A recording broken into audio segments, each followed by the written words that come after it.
DWW774, your ultimate AM radio. Ang ating oras, eksakto, 6:00 ng umaga. Ano ang sinasabi ng batas tungkol sa adoption, separation, annulment, taxation, karapatan ng senior citizens at iba pang katanungan? Ipaliliwanag ito ni Attorney Mark Tolentino dito sa palatuntunang Talk to My Lawyer. At ngayon, narito ang abogado at maestrado. Isang magandang umaga po ng Sabado sa ating lahat at welcome po sa inyong libreng consultation program on the air. Pero ito ho ay may kinalaman sa mga usaping legal. Ito po ang palatuntunang Talk to My Lawyer. At kami pa rin po ng aking partner, ang inyong mga kasama hanggang 7:30 po tayo ng umaga. Attorney Mark Tolentino. At ako po si Jockey Maestrado. Ayan, good morning po sa ating lahat. At kamusta ba ang inyong naging weekdays? Ay, ikaw, attorney? Sobra. Kasi aside sa taping ko sa isang TV program doon sa DCRH, mayroon din tayo sa CNN Philippines. Oo. So, ang dami din. Then pagkatapos doon, nakapila yung mga free legal advice. So, punong-puno yung schedule natin. Then may mga hearings pa. May mga ginagawa tayong mga pleadings as a lawyer. So, punong-puno. Yes. Gaya din ng pagiging puno ng ating usaping politika ngayon. Oh, yes. Diba, no? Yung pinag-usapan, may yung isa, General Bato. Yung isa naman, Mato-bato. Mato-bato. Ano ba yung mato-bato? Totoong Ikaw bato ba naman, yan? bato-bato. Baka matong-bato, baka totoong bato ba yan? Or plastic lang yung bato na yan? Naku, papatayan kita ng mic. Hindi kita papapormahin. Okay, yan. So, nakalita ko sa linya na yan, Oh. Ayan, bato-bato sa langit, tamaan sa poll. Pero, yun na nga, no, grabe, no, nanganganak ng kontrobersya. Hindi mo na alam kung ano yung papaniwalaan mo, kung ito ba ay bahid ng politika, ito ba ang katotohanan, yes. diba? Basta, please don't forget, let's go back to basic. Aha. Kasi yung iba kasi dyan, hindi na nakalimutan nila yung basic. Ano yung basic na pinag-uusapan natin? Ang pinag-usapan natin, yung sino ba yung nag-imbestiga ngayon? Oo. Ang Senado. Ano bang purpose ng Senado? Bakit sila nag-imbestiga? In aid of legislation. In aid of legislation. Not in aid to destroy any political figure or any programs of the government. So, ano ba yung agenda? Ano ba yung tinatawag natin na batas na proposal nila? That's why kailangan nilang mag-imbestiga para magamit nila yung mga facts na makukuha nila sa batas na gagawin nila. Yeah. So, yun ang basic. So, ang tanong dyan, in aid of legislation ba yung ginagawa o hindi? So, yung mga listeners natin, sila na mismo ang humusga doon. Yan, oo. So, paalala lang ni attorney, dapat maging critical tayo, no, sa paghimay kung ano talaga yung tunay na pinag-uusapan at huwag tayong magpaligaw, no, sa iba pang mga issue. Basta kailangan nating alamin yung tinatawag na body language. So, ano bang objective nitong dalawang grupo? Yung other side? Yung other side. Yes. So, yung body language kailangan natin isipin, open our eyes, open our lahat ng mga senses sa katawan natin, i-open natin para malaman talaga natin ano talaga yung totoo. Ano bang dapat natin paniwalaan? Then ano yung purpose? Kasi basta pag Congress, in aid of legislation. Okay. Dito naman tayo sa executive to implement the law. So yung implementing power, yung executive power, ginagamit ba ng Malacanang yung executive power sa pagsasabi kung sino yung mga drug lord, mga ganyan. Yes. Implementing the law. Maybe, partly, yes. Correct. Kasi ang power naman ng presidente is to implement the law. How about the Senate? Is it to destroy the reputation ng isang tao or the reputation of a president? Is it the one of the tinatawag natin na role or function ng isang Senado? Hindi. Nakasaad pa sa ating saligang batas. In aid of legislation. In fact, wala silang tinatawag na prosecutory power. Ano ba ibig sabihin ng prosecutory power? Yung may prosecutory power, yun ang piskal, ang ombudsman. the one who has the authority to file a case, criminal case against a person. So in this case, wala naman sila eh. They can only recommend. But still, the Department of Justice or the Office of the Ombudsman, yun ang may authority to do prosecutory power to file a criminal case against a certain individual. Okay. Ayan. So much for that, attorney. At balita natin, this coming Tuesday, magkakaroon daw ng another hearing. So it's up to us kung paano ba natin, susubaybayan ba natin? Subaybayan natin o hindi ba? Or is it a show or ano? So, malaman natin yan. Okay. Sige, partner. So, tayo ho ay dadako na doon sa inyong mga nabinbing katanungan nitong nakalipas na Sabado. Unahin natin to, partner. Sabi niya rito good day po, Sir Mark and Ma'am Jackie. Meron po akong kaibigan na kasambahay. Umalis po yung amo niya at nagbakasyon. Okay, so ang ginawa po ay hindi na siya sinasahuran dahil wala naman daw ho siyang pinagsisilbihan. Mali yan. Ano bang tinatawag na time of work? Alam mo ba yung timing? May isang decision ngayon sa Europe. Aha. Hindi ito Philippine jurisprudence. This is a European jurisprudence na hindi naman applicable sa atin. Alam mo ba ano yung sabi ng European Court? Anytime, time going to papunta sa office mo, then pauwi sa office mo, going to your house is work time. Work time. It means if you work 8 hours a day, dapat kasama yung from bahay mo, papuntang office, office mo, papuntang bahay. Okay. Ayun. So it means kung you're working in San Juan, then yung bahay mo sa Caloocan, ilang oras papunta doon? 2 hours. 2 hours. Pabalik, 2 hours. So 4 hours. So it means 4 hours ka lang mag-work dito. Ganun pala, no? Doon sa Europe. Okay yun, Doon sa Europe. But here in the Philippines, hindi ganun. Not applicable. Hindi applicable yung bahay going to work, work going to bahay, hindi kasama yon sa time of work. Pero kung for example, you are a messenger. Bahay going to work, work ka na. Tapos, punta ka doon sa isang office kasi inutusan ka ng boss mo, ganun. Kasama na yun sa time of work. Yun yan, okay. But with respect to this case, yung tinatawag na kasambahay, may ginagawa ka o wala, as long as your time is under the control of your employer, it's time of work.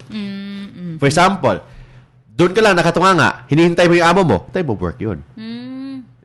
For example, driver ko, nagsalita ko ngayon, nandun sa likod, naghihintay sa akin, time of work yun. For example, ako, pupunta ko ng abroad, yung kasambahay ko, nasa bahay lang, naghihintay sa akin, time of work yun. Pero kung umalis na siya, nag-resign na siya, hindi na time of work yun. Pero as long as nasa poder ko siya, it's time of work. Okay. Time of work.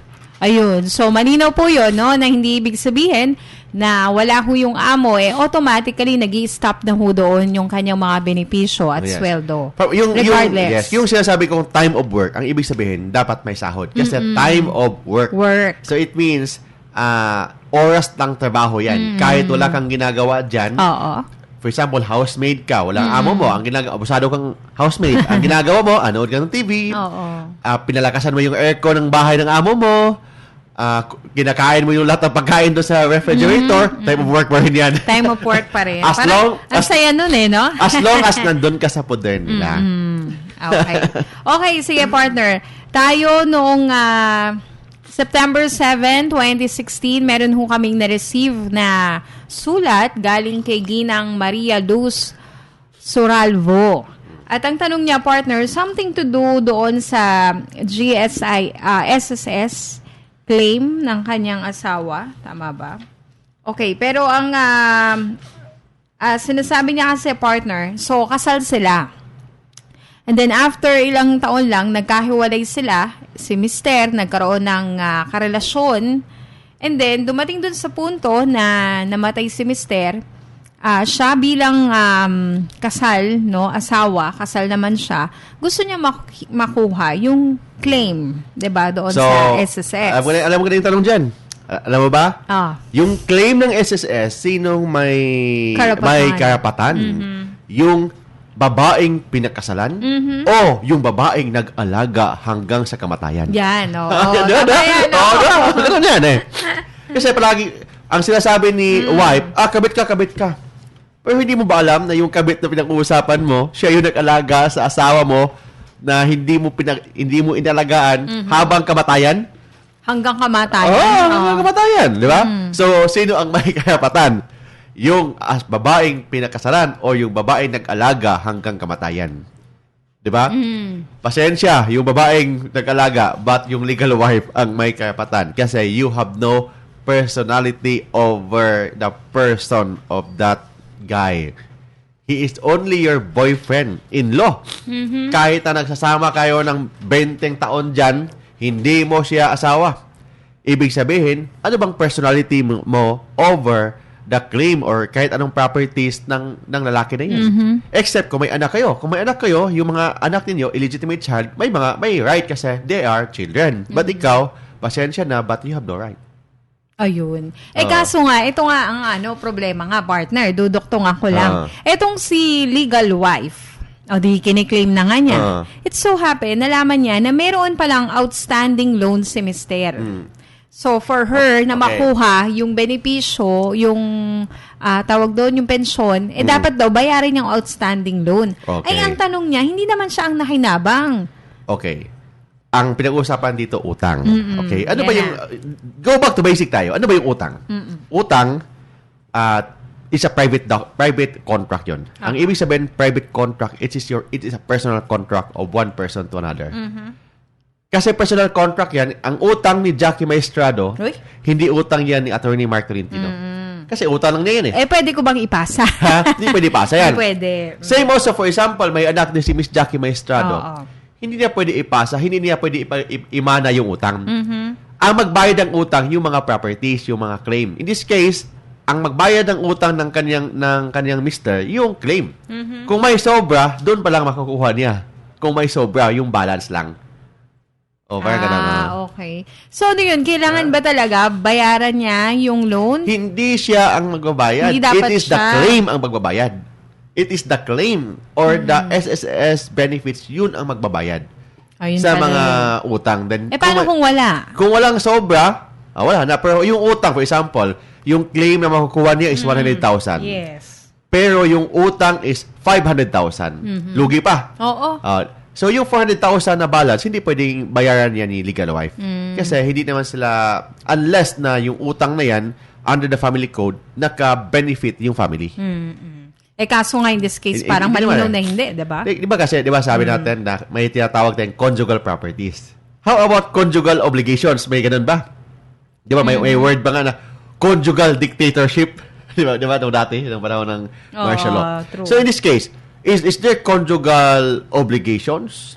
Sabi ng batas, sabi ng family code, kung nag-agree si husband and the wife na umutang sila, that is conjugal obligation. Pero for example, si lalaki, umutang, tapos hindi niya pinaalam sa kanyang asawa na may utang siya, is it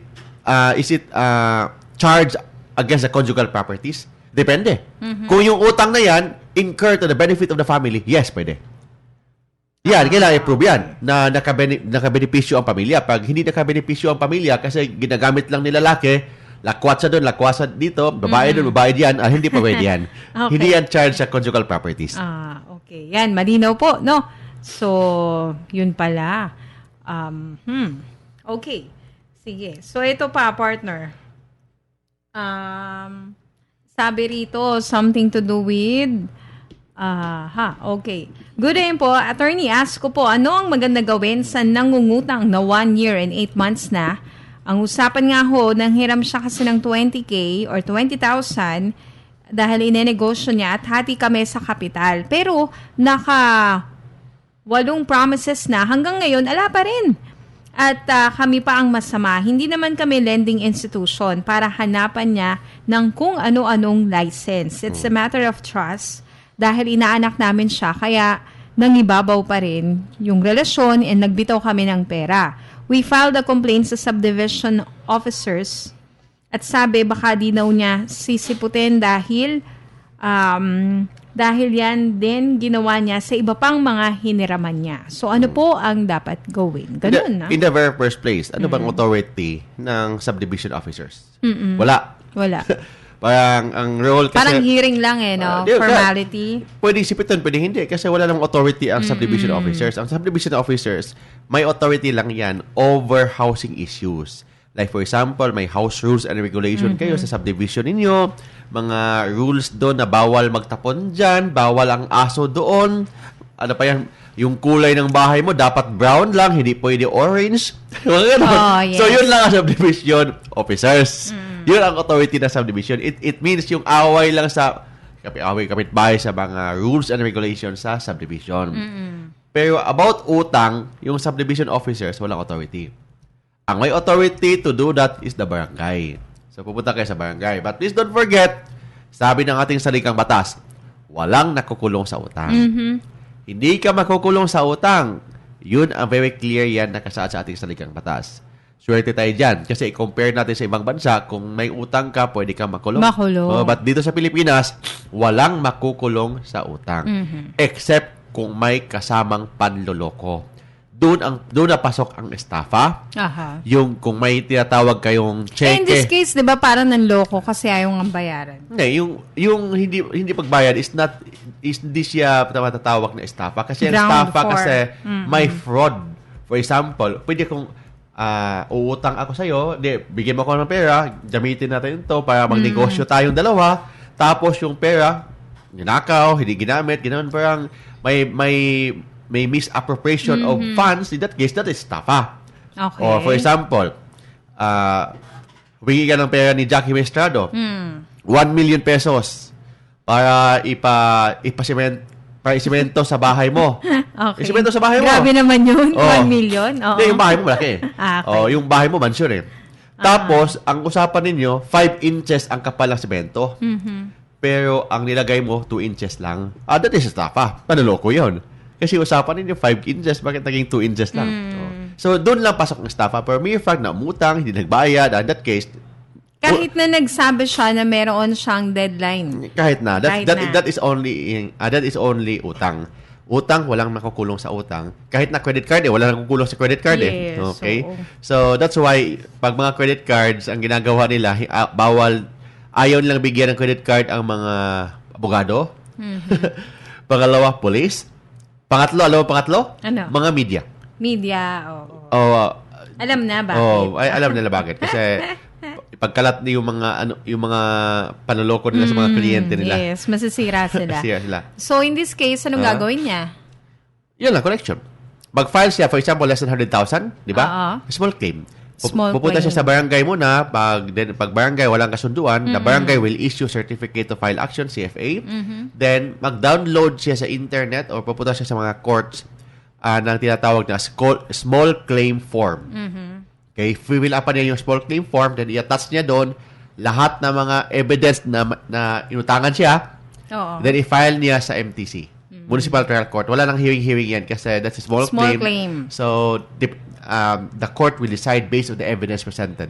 Okay. Yun lang yan. Sige, tayo muna ay mag-station break at sa ating pagbabalik, pagpapatuloy ho natin yung pagsagot sa inyong mga katanungan. At mamaya po, meron ho tayong mga espesyal na panauhin mula po sa Komisyon ng Wikang Filipino. At ito ho ay relevant, napapanahon sa ating napiling topic for discussion na may kinalaman sa... yung pag-uusapan natin, yung Pilipino. Ano ba yung Pilipino? Tagalog ba yan? Bisaya ba yan? Ilonggo ba yan? Tao ba yan? Lugar? Diba? Tao ba yan? Or syudad? Pwede.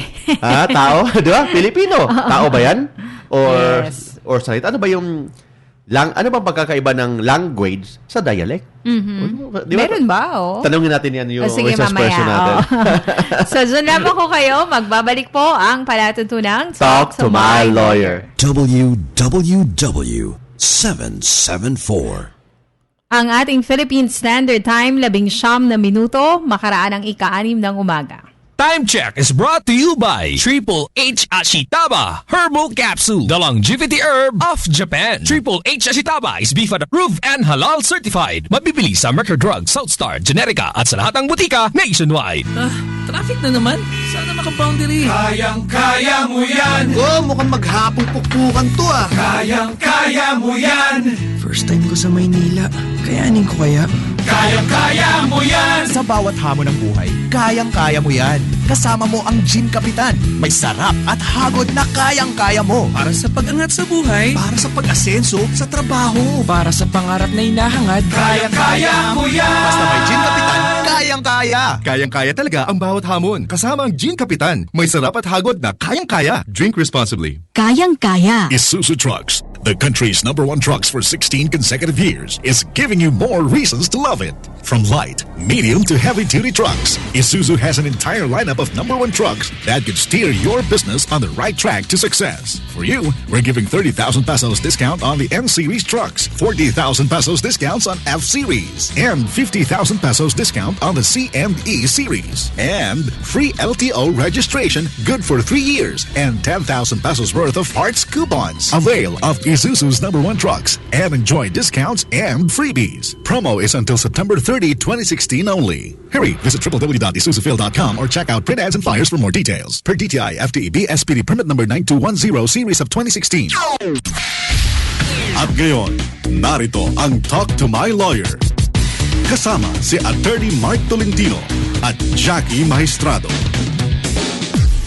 Bago mo tayo dumako no, sa ating pag-uusapan ngayong umaga, ay ito pa yung mga katanungan po na inyong pinadala. So doon sa ating mga kababayan na meron hong komento, question o legal inquiry, welcome na welcome ho kayo na magpadala sa ating text line 0929-321-8738. Okay. Pakilagay po yung inyong name and location para huma-acknowledge natin. Ito pa partner, ang question ay galing kay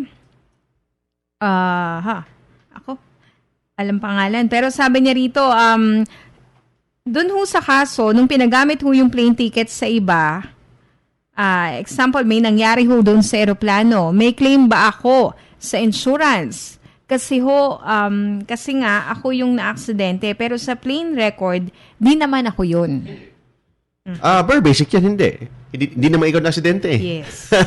So, kahit pinagamit niya yung plane ticket niya sa iba. So, ang ibig sabihin doon, kasi normally, ang plane ticket, ang ginagawa ng mga airline company, you have to present your ID. Government-issued ID proving na ikaw yung nakalagay na pangalan sa pangalan doon sa ticket. Mm-hmm. For example, hindi ikaw yung nakalagay doon, tapos nag-present ka ng fake IDs. Fake IDs na ikaw si Pedro. When in fact, hindi ka naman si Pedro, si Juan ka. Na disgrasya yung airplane. Wala ka makukuhang insurance. Any benefits. Hindi lang insurance. Any benefits, wala ka makukuha kasi based on record, hindi naman ikaw yung nahulog. Ay, gano'n. Iba nga eh, oo. Okay, 20 years na po akong GSIS member, pensioner, survivor.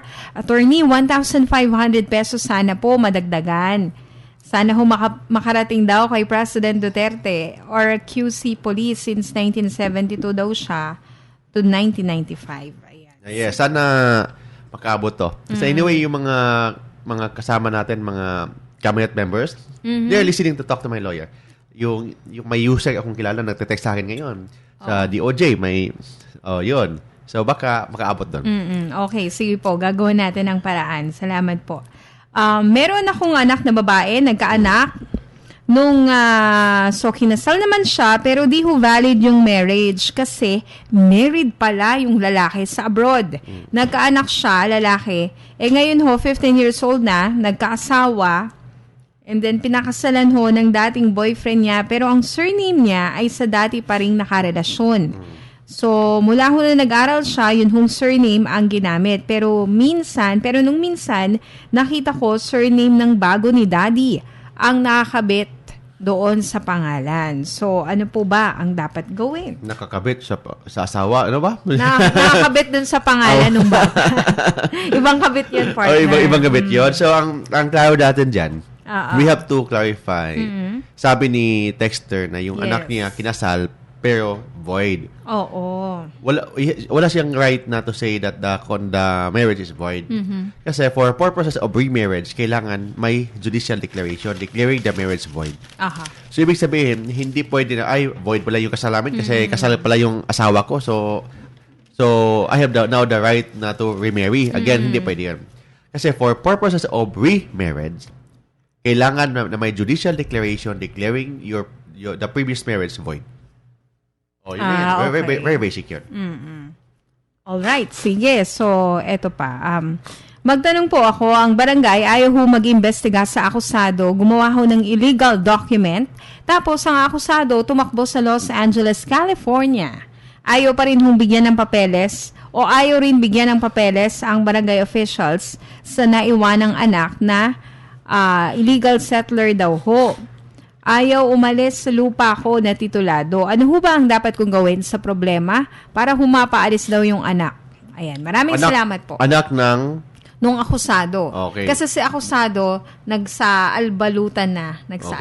Tama ba? So, anak at umalis, pumuntang Los Angeles, California. Anak na nakatira doon sa lupa niya. Yes. Mag-file siya ng ejectment case. Ejectment case. Yun na yan. So, anong unang gagawin? Kumuha siya ng CFA, Certificate to File Action sa Barangay, demand letter to vacate and to pay, and then file a case. Okay. So, MTC file yun. So, ang tawag sa kaso dyan is ejectment. Ejectment po. Para mapaalis ninyo. Good day po, Attorney Mark and Ma'am Jackie. Ask ko po, sa case ng bigamous marriage, nagiging automatic na valid po ba? Ako, ayan. Hindi, ang tanong niya, alam ko yung tanong niya.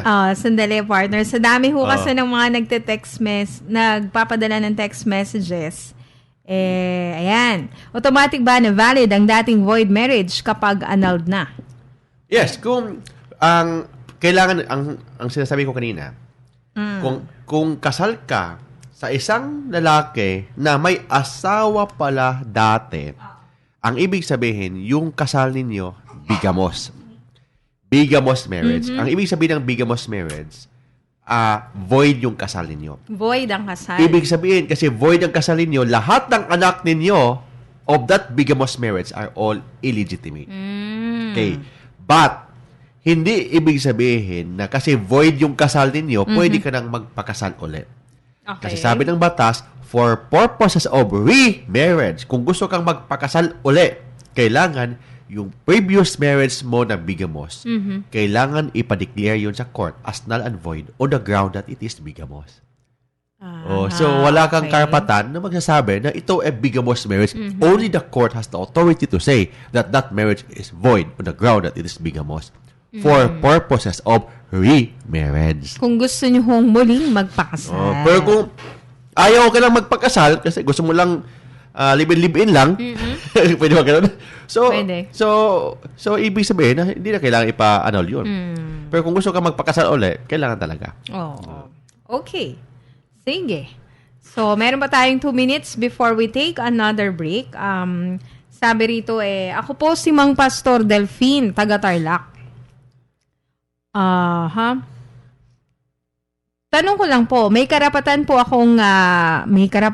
akong magreklamo sa labor tungkol po sa pag-early retirement ko dito sa Central Luzon Doctor Hospital Education Institution? Kasi pumasok ako sa company mula 2004 at umalis ako 2015. Ang binayad ho nila sa akin, parang length of service, kinaltas nila yung hinulog nila na pera doon sa private retirement pay na hinulugan ko po mula pumasok hanggang umalis doon. Ako po monthly ang kinakaltasan sa sweldo. At nakasaad pa po sa na ang pera, ang hulog ko ho ay dinodoble ng kumpanya. Pero bakit kinaltas nila yung doon sa length of service? Ayan, aantayin ko po ang inyong sagot. So, ang tanong dyan, nag-retire siya? Yes, then early retirement. Early retirement. So, So, ibig sabihin, ang labor case kasi, pag kailangan labor issues. So, is it a labor issue? Is it a problema sa labor yan or another issue yan? So, in this case, kung nireklamo niya na pina-retire siya na ayaw niya mag-retire, you can go, pupunta siya sa NLRC. Yun yung issue. Kapag pinilit ka, may coercion o may force na parang, mag-retire ka na. Or Ganon. parang technically... Pero kapag choice niya, walang problema. Walang problema. yan. Pero hindi, ang tanong nga niya is bakit yung kanyang makukuhang benepisyo na siya naman daw yung naghulog, parang aside from the benepisyo sa SSS, mga gano'n. Doon siya sa SSS magreklamo. Or doon sa SSS siya magreklamo. Okay. Gano'n lang yan. Kung issue is about sa labor, kasi tinanggal siya, unfair labor practice, walang sahod, doon siya magreklamo sa NLRC, National Labor Relations Commission. But with respect sa mga claim niya sa mga SSS, mga ganyan, doon siya sa SSS magreklamo. Okay, sige. So, sige ho, tayo ho ay magi-station break at sa ating pagbabalik ay pagpapatuloy ho natin yung pagsagot sa inyong mga katanungan at dadako na rin ho tayo sa ating topic na pag-uusapan. Yes, Diyan lamang ho kayo. Magbabalik po ang palatuntunang Talk to my lawyer. WWW774. Ang ating oras, 29 na minuto bago sumapit ang 7:00 ng umaga. Ang oras ay hatid sa inyo ng PhilHealth. Benepisyong PhilHealth. Alamin at gamitin. Ang oras ay hatid sa inyo ng ACS Manufacturing Corporation. Hi, kumare! Mare! Kamusta na? Bumabata ka lalo Kami ng kumpare mo, parang ang bilis na tumanda. Lagi kasing puyat at stress sa trabaho. Ganyan talaga ang epekto pag laging kulang sa pahinga. Kaya lagi kong inaalagaan ang aking kalusugan. Lagi akong umiinom ng Ilea Vitamin E. Ang Ilea Vitamin E ay naglalaman ng purong vitamin E na tumutulong sa maayos sa pagtubo ng buhok, kuko at ng balat. Nakakaganda din ito ng ating tulog at nakakabagal ng pagtanda. Kaya ang kalusugan lalong naaalagaan. Ang ganda pala talaga ng Ilea. Oo, maganda na ang kutis, maganda pa ang pahinga. Yan ang alagang Ilea. Ilea Vitamin E. Look young, feel young, and be young. Mga misis, goodbye na sa dumit mancha dahil narito na ang Pride Bareta with Stain Away Formula. Maputi ang labada at matipid pa dahil matagal matunaw ang Bareta. Pride Bareta with Stain Away Formula. When you use Pride Bareta with Stain Away Formula, goodbye ang dumit mancha. Sila'y magpapaalam na. Bango-bango pa, matipid kasi matagal matunaw ko. Ang dami ng malalabhan mo. Goodbye, dumit mancha. Hello, Pride Bareta. Pride Bareta, gawa ng ACS Manufacturing Corporation, ISO certified, world-class quality. ACS. Mga misis, goodbye na sa dumit mancha dahil narito na ang Pride Bareta with Stain Away Formula. Maputi ang labada at matipid pa dahil matagal matunaw ang Bareta. Pride Bareta with Stain Away Formula. Lorna Tolentino po. And versus branded medicines, sa Watson's Generics ako. What's the difference? Watson's has high quality standards, up to 80% pa on savings. Galing, di ba? I switched to Watson's Generics and saved. Get quality medicines with savings up to 80% off with Watson's Generics. Switch to Watson's Generics and save. Ako po si Edu Bansado. And versus other pharmacies generics, Watson's Generics ako. What's the difference? Expertise claimed only by Watson's. With over 170 years of pharmacy experience. Kaya ako, I switched to Watson's Generics and saved. Get quality medicines with savings up to 80% off with Watson's Generics. Switch to Watson's Generics and save. Libre! Libre! Libre! May libre pa ba ngayon? Libreng konsultasyon sa Himpapawid? Oo naman. Kasama inyong doktor ng bayan, ang inyong lingkod, Dr. Jaime Galvestan. At your service, kasama si Doc, ako naman po ang inyong nurse broadcaster, Natalie David. Samahan ninyo kami, Lunes hanggang Sabado sa Doctor's Orders. Tandaan, ang kalusugan ay higit pa sa anumang yaman. Doctor's Orders. Lunes hanggang Biyernes, alas 8:30 ng umaga. At tuwing Sabado, alas 7:30 ng umaga sa DWWW 774. Your ultimate AM radio. At ngayon, narito ang Talk to My Lawyer. Kasama si Attorney Mark Tolentino, at Jackie Maestrado. 2 more questions before dumako ho tayo sa ating discussion for today. Ito, partner, meron sa ating nagtatanong, ang kanyang katanungan ay ganere. Ganern. Anong tanong niya? Alam mo yung word na kang ganern? Ganern. Anong tanong niya, ganern? Ayan, ganito kasi yan. Pak na pak. Okay, pero sabi rito, ganito po yung nangyari sa anak ko. Yung friend niya, nagpahanap ng pera na $10,000. Okay. Natutubuan niya ng 4% a month. 2013, nag-umpisa nung una, okay po. 2014 kung minsan kompleto ang bigay, and then 2015 nagbibigay kaya lang may palya. Itong 2016 nakiusap na gawing 2.5%. Pumayag po ang anak ko, nag-issue ng interest pati yung balance niya na 9,500. Lahat ng cheque post-dated. Nung ipapasok na ho, tumawag na sobra na daw nabayad niya kasi nakwenta niya yung interest pambayad niya daw yun. Kaya sobra na daw ang inutang. Galit na galit ako kasi di naman ho yun ang pinag-usapan. May habol pa ho ba? Pati sabi ho nag-file ng bankruptcy. Mawawala na daw ho yung utang. Pakitanong naman. Ayan, si Miss Lilia Castro ang nagpadala ng message. So in that case, may cheque, di ba? Oh, so may cheque pala eh. So may cheque, tumalbog. Oo. So mas maganda, mag-file na siya ng BP22. BP22, bouncing check law, but may filing fee ang BP22. Magkano? Okay? Depende sa value. Depende sa value na involved. Kasi yung isang kaso na hinawakan ko, ang value involved is 1.5 million na cheque. Ang filing fee, approximately 70,000.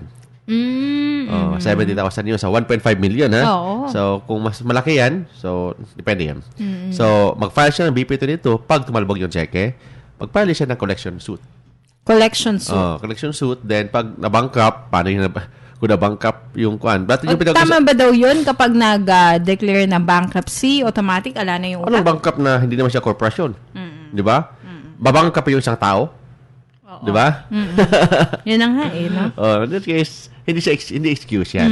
So, anyway, kung assuming hindi makabayad, yung mga titulo, ipa-attach natin yung mga properties niya para mabawi natin yung properties, ipa-public auction, para yung kita ng public auction, doon ibayad.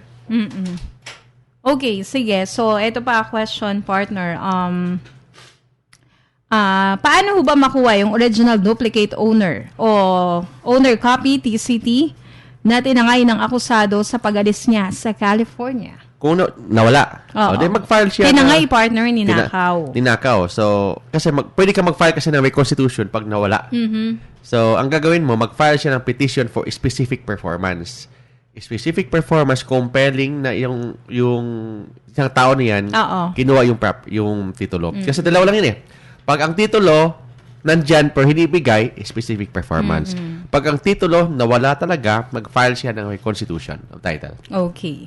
Sige, so dako na tayo doon sa ating pag-uusapan ngayong umaga. May kinalaman sa wikang Filipino. Yes, yung wikang Filipino, yung pagiging Pilipino natin, pag-uusapan natin yan, lalo na katatapos na buwan, buwan ng wika, di ba? Agosto. Maliban doon, ano ba talaga ang wikang Pilipino? Tagalog ba yan? Bisaya? Ilonggo? So, dapat alam natin yan. Kasi, bilang isang Filipino, we need to know ano ba talaga yung official language natin, national language natin. Kasi I heard dun sa mga elementary schools ngayon, yung mathematics, mga science, wikang Pilipino na daw. Ha? So, paano yung 1 plus 1? Paano yun i-Tagalog yun? Oo nga, no? Di ba? Ano ba yung 1 sa Bisaya? Tagalog? Ano bang 1? Isa. Dagdagan mo ng isa. Pwede. Equal sa Tagalog. Oo nga, no? Di ba? Tatanong natin yan. Ayan, calling yung ating resource person. No? So, tatanong natin. So, pag-usapan natin yan. So, bago dyan, pag-usapan muna natin ang batas. Ang batas pag-usapan natin, then maya-maya, pag-usapan natin naman yung wikang Pilipino, ano yung history nun. So, pag-uusapan natin yan. Okay, sige. So, Ayan, ano ba ang national language ng Pilipinas? So, pambansang lengguwahe ng Pilipinas. Sabi ng batas, ang ating saligang batas, Filipino. Filipino. With an F. Fi. Hindi P. Hindi, Filipino. Okay. Filipino. With a F. Filipino, F. Filipino. Yun ang national language natin.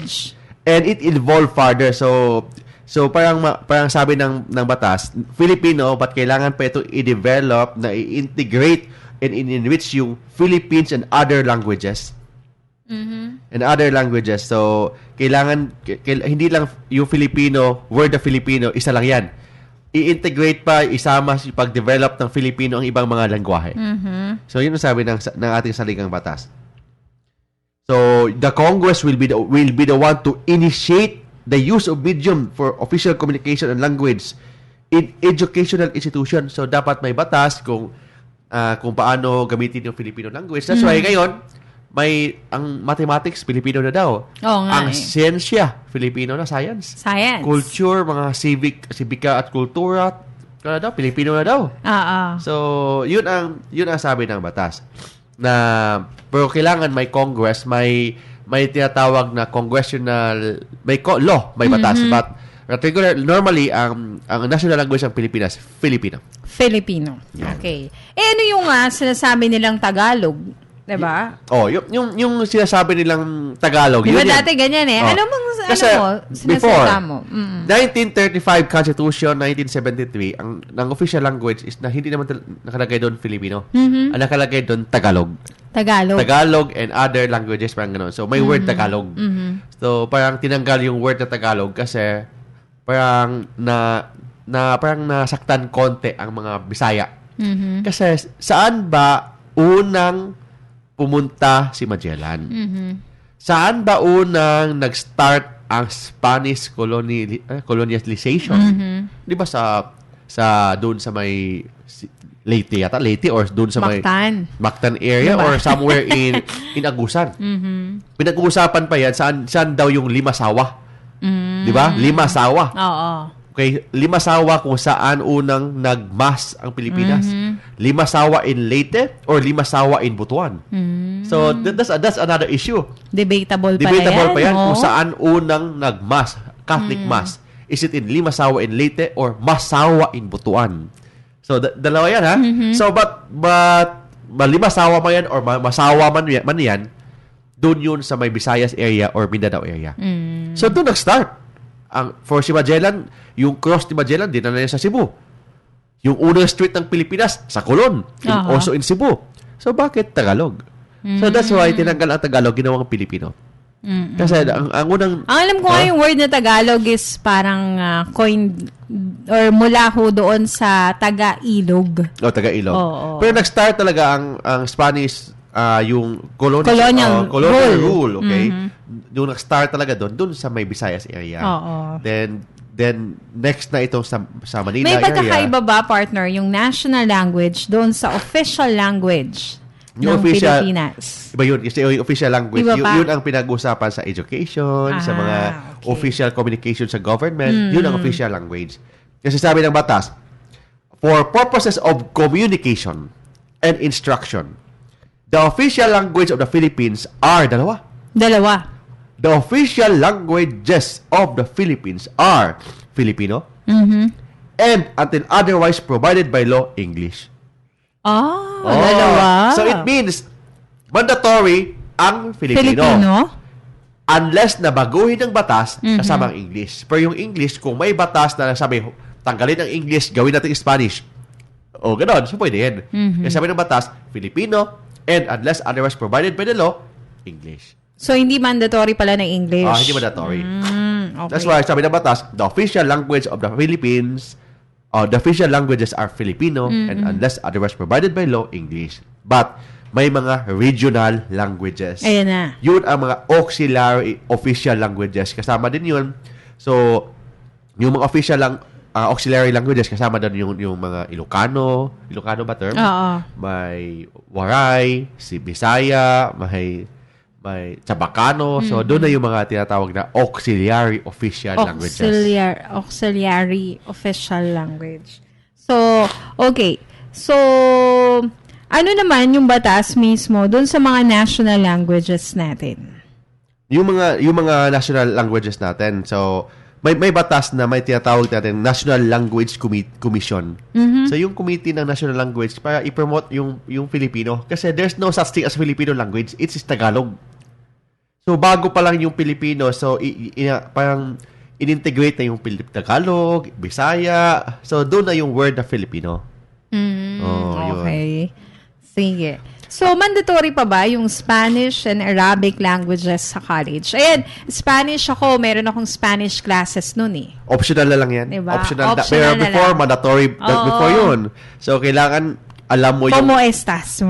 Alam mo yung Spanish 101, Spanish 102 para maka-enroll ka ng Rizal 101. Yes. So, kasi mas ma-appreciate mo nga daw kapag meron kang idea or glimpse ng Spanish. Oh, Spanish. In Arabic, no? Oh, Arabic yun sa Muslim area. Oh, yes. So, but in this case, that's only optional and voluntary in nature.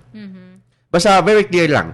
Ang official language ng Pilipinas for purposes of communication and information is Filipino. And unless otherwise provided by law, English.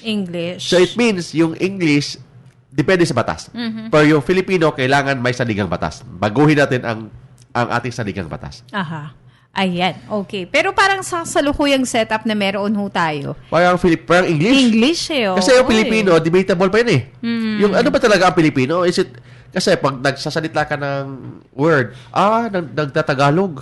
Hindi naman natin pinag-usapan, nagpi-Filipino. Di ba? Narinig mo ba yun? Tama, nagpi-Filipino si Jackie Maestrado. Parang hindi natin na, di ba? Nagtagalog. Nagtagalog di ba? So, yung word Tagalog nandyan pa rin. So, that's why, based sa ating resource person, dapat natin itanong sa kanya, ano ba yung Tagalog, Filipino, i-relate natin sa Filipino? Yes. Okay, sige. Daming sasagutin yung resource person natin. Yeah, movie. Yung mga movies ngayon, yung mga movies natin ngayon sa mga yung mga showbiz natin, Tagalog language pala. For example, bumili ka ng DVD. Subtitle. May nakalagay ba ng Pilipino? Wala. Tagalog. Tagalog. Oo. Tama. Tagalog. So, pero iba may Pilipino na, pero actually that's Tagalog. But for ang ginagamit na language is Tagalog. So that's why ano ba talaga? Tagalog ba yung national language natin o Filipino? Yes. So, and anong pagkakaiba ng Tagalog sa Filipino? Ang hirap. It's really hard to speak Tagalog. Lalo na pag Cebuano ka, ang titigas ng dila. I admit. Nahihirapan ako mag-Tagalog. Si Boss Fred Davis, di ba? Damay ka pa. Damay pa. Pero kami. Yun nga, ang hirap ng Tagalog kasi iba ang tono ng dila namin. Matigas ang dila namin. Yes. Di ba? So, that's why binago nila. Sige, para hindi masaktan yung mga Bisaya. Gawin nating Filipino. Meron pa nga, di ba ngayon, yung evolvement o yung pag-develop din ng salita o ng lengguwahe. Di ba may mga tinatawagan Taglish? Combination ng Tagalog and English. Hindi naman Filglish. Filglish. Di ba? Taglish. Sige, partner, tayo muna yung mag-station break at sa ating pagbabalik, pagpapatuloy ho natin yung ating discussion ngayong umaga. Magbabalik po ang palatuntunang Talk to My Lawyer. WW774. Mabuting balita para sa mga calamity at disaster victims. Meron ba kayong SSS salary loan na di nyo nababayaran? May SSS Loan Restructuring Program. Ito ay tulong ng SSS upang pagbayad ng loans ay simple, mas magaan at kayang-kaya. Pag loans ay bayad, pribilehyo at benepisyo ay muling maaasahan sa muling pangangailangan. Mag-SSS Loan Restructuring Program. Ito ay hanggang April 27, 2017. Makipag-ugnayan sa mga SSS branches or visit www.sss.gov.ph. Buti na lang, may SSS. Mabuting balita, SSS members na may past due loans.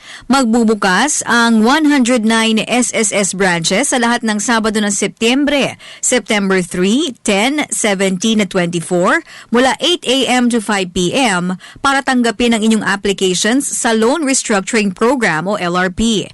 Mag-apply na sa LRP para makinabang sa loan penalty condonation. Para sa iba pang detalye, bisitahin ang www.sss.gov.ph or mag-email sa member_relations@sss.gov.ph o tumawag sa SSS Call Center sa 920-6446 hanggang 55. O paano? Tuloy ba tayo sa outing bukas? Ha? Tama! Ang baon ko, fried chicken. Ang akin, spaghetti. Ang baon ko naman, fruit salad. Ako, ang baon ko, resista. Resista? Oo, yan ang todong resistensyang pang-araw-araw na nakukuha ko sa regular na pag-inom ng resista. Ang resista ay may taglay na resistate, vitamin C at tahino extract na nakakapagbigay ng todong lakas sa ating katawan. Malayo na sa mga karamdaman, ang mga happening lalo pang sumasaya. Iba talaga pag ang katawan ay masigla. Iba talaga ang resista. Resista, para sa todong proteksyon ng resistensya. It's not true. Hindi lang para sa mga hirap sa buhay yan. Yung buong bond, priceless. Hindi siya sakitin. Cute nga eh. It's the best source of nutrition para kay baby. Sinadidok yung wish ko nung unang yakap. When I held him, naiyak ako. Wala talagang tatalo sa breast milk. Join us. Breastfeed your baby. The best pa rin ang nutrisyong galing sa nanay. Tandaan, breastfeeding check lamang. Tama, sapat at eksklusibo. Isang paalala mula sa inyong Department of Health. At ngayon, narito ang Talk to My Lawyer. Kasama si Attorney Mark Tolentino at Jackie Maestrado. Tayo po ay nagbabalik sa ating palatuntunang Talk to My Lawyer. At ngayon nga, partner, ay meron na tayong may bisita tayo bisita na authority about Filipino language. Napapanahon no? Oo. Welcome po natin sa ating studio si Michael M. Corosa, si Dr. Michael ng Ateneo de Manila University, Associate Professor, Department of Filipino. Good morning, Professor. Magandang umaga po sa inyong lahat. Yes.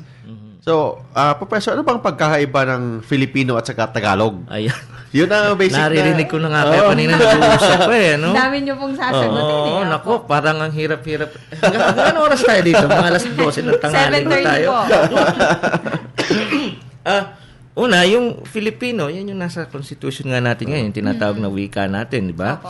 Pero dapat nating isipin na nang malikha yung wikang pambansa, Tagalog talaga yon. Dun sa nung 1937, nung panahon na ni Manuel Quezon. At pagkaraan, napalitan lamang ito sa atas, mga batas yung pinag-uusapan dyan. So, wala akong dalang libro pero pagdating ng mga 1959 pa lamang ay ginawa na nila itong Pilipino. Ayon nga doon sa sinasabi ni Attorney Mark kanina para iwasan yung mga... Pero ang malinaw dito, ang batayang corpus ng Filipino ay Tagalog pa rin talaga. At nakamihasnan kasi mula nung sinimulang ituro ang wikang pambansa sa mga paaralan nung dekada 40, nakamihasnan kasi natin tawagin na yung wikang pambansa natin Tagalog. Opo. At hanggang ngayon, hindi nakaalis ang marami doon sa nakamihasnan. Convention yun Naging convention siya. Pero talagang kung tutuusin, kung yung ating konstitusyon ang pagbabatayan, talaga namang Filipino na dapat ang itinatawag doon sa wikang pambansa. Na hindi may tatanggi na ang base batayan niya ay Tagalog. Pero ang malinaw dapat dito, yung Filipino na wikang pambansa ay hindi na lamang Tagalog. Dahil ang dapat na ginagawa, ayon din sa atas ng konstitusyon, ay nailalahok dito ang mga wika ng Pilipinas. Yung lahat ng mga wikang nanggagaling sa ating sa mga rehiyon ng Pilipinas. At lahat ng yun ay dapat na nagagamit sa pagpapayaman ng wikang pambansa. At ang problema lamang, hindi na ito na nabibigyang diin sa mga paaralan na dapat nating lampasan na yung ideya na Tagalog lamang ang wikang pambansa. Una, nang gawing 28 yung bilang ng ating alfabeto, hindi na naging Tagalog ang Filipino.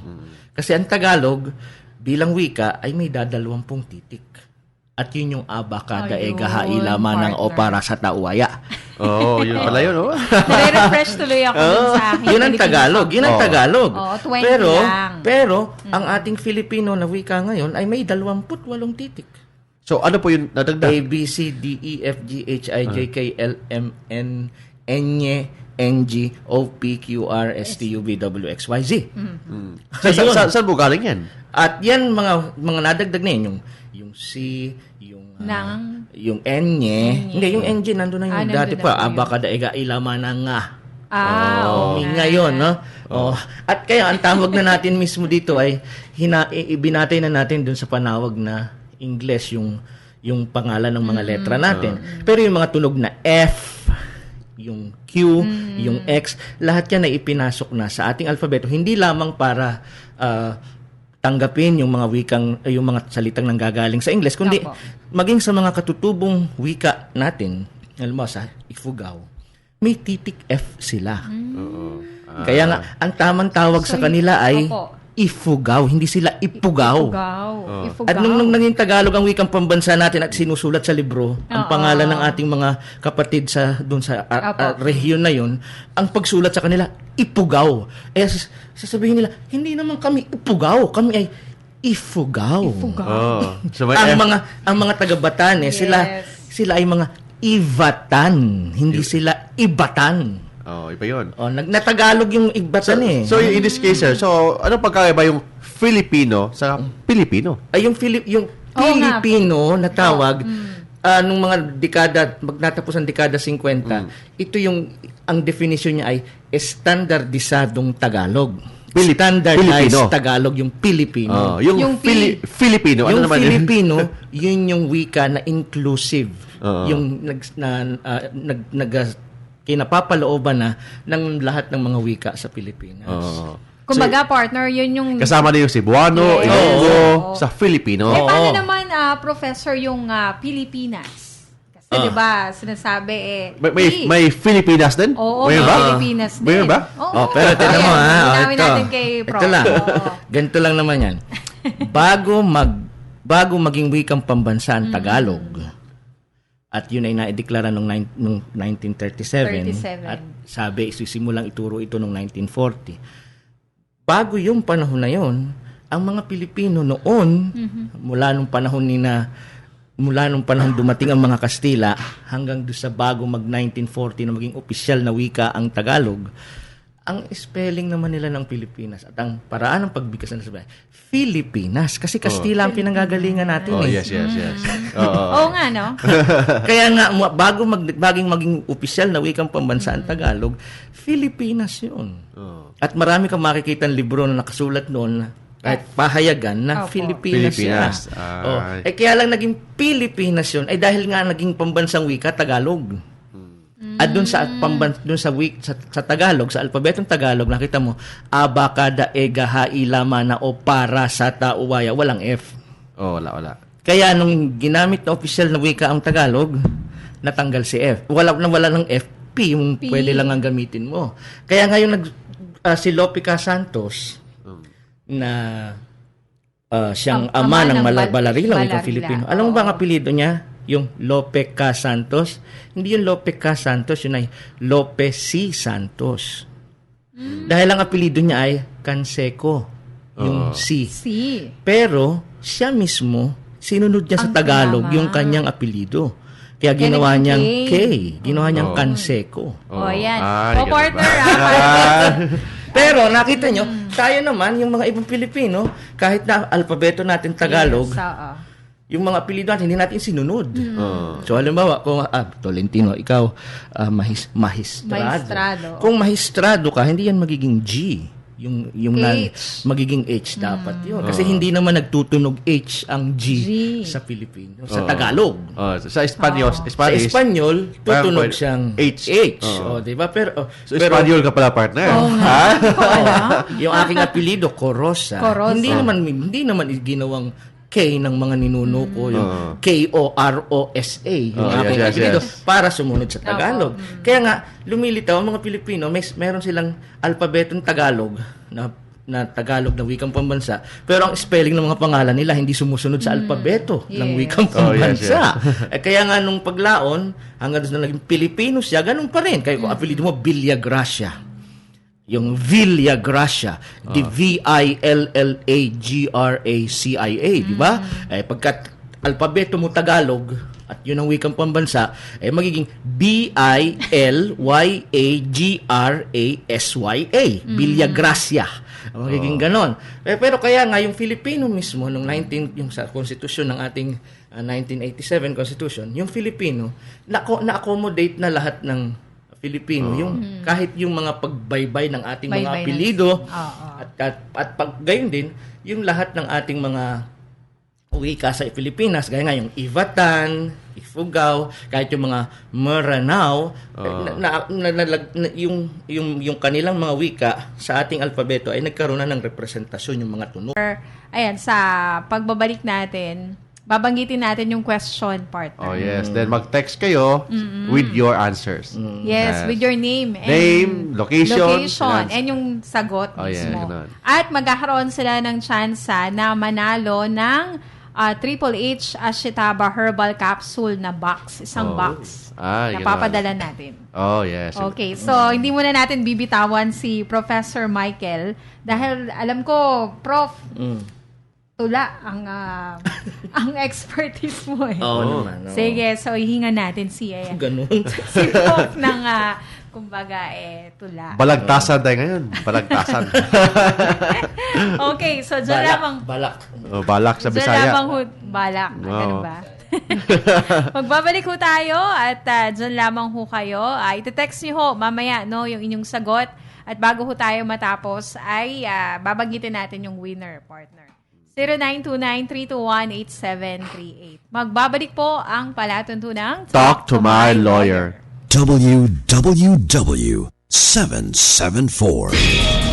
Narito ang WWW774 Balita sa oras na ito. Ang balita sa oras na ito ay hatid sa inyo ng ACS Manufacturing Corporation. This news is brought to you by Watson's Generics. Get quality medicines with savings up to 80% off with Watson's Generics. Switch to Watson's Generics and save. Ang balitang ito ay hatid sa inyo ng Social Security System. Buti na lang, may SSS. Nagpahayag na ng kanilang pagkaalarma ang European Parliament sa dumaraming bilang ng mga napapatay sa mas pinaigting na kampanya ng Duterte administration laban sa iligal na droga. Nakasaad sa inilabas na resolusyon ng European Parliament na bagamat naniniwala silang matinding problema ang talamak na bentahan at paggamit ng illegal drugs sa bansa, nababahala pa rin sila sa dami ng mga napapatay sa mga lehitimong operasyon ng pulisya. Dahil dito, hinihikayat ng members of the European Parliament ang pamahalaan na tigilan na ang serye ng mga extrajudicial executions at killings sa bansa. Yan po ang balita sa oras na ito. Ang balitang ito ay hatid sa inyo ng Social Security System. Buti na lang, may SSS. This news is brought to you by Watson's Generics. Get quality medicines with savings up to 80% off with Watson's Generics. Switch to Watson's Generics and save. Ang balita sa oras na ito ay hatid sa inyo ng ACS Manufacturing Corporation. Inyong napakinggan ang WWW774 Balita sa oras na ito.